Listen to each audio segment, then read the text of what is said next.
Syria is facing an uncertain future after rebel forces toppled the country's dictator. For the latest on the situation, we're joined live by CTV's Scott Hurst. Scott, first off, let's walk us through this lightning-fast assault by rebel forces that ended the 50-year rule of the Bashar al-Assad family in Syria.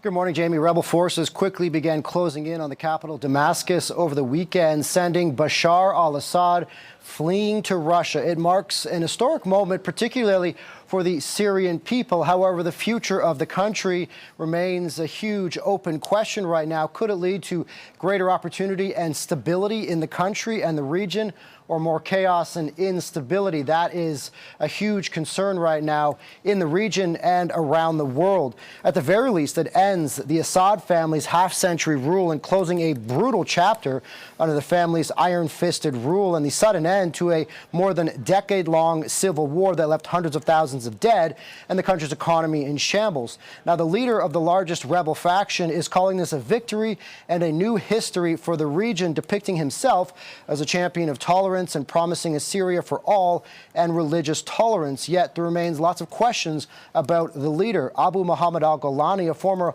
al-Qaeda commander. However, he has denounced his ties to the groups in recent years, and his insurgent force, known as HTS, is considered a terrorist organization in Canada. Now, his claims of being reformed will significantly be put to the test, Jamie, with the fate of the Syrian people hanging in the balance. There are obviously some major implications given, the ongoing situation in Israel and Gaza, but just the overall tensions in the Middle East. What could this mean for Syria and the rest of the region? Jamie, it could prove to be one of the most consequential turning points in the Middle East in at least a generation. The fall of Assad wipes out significant influence, particularly from Iran and Russia.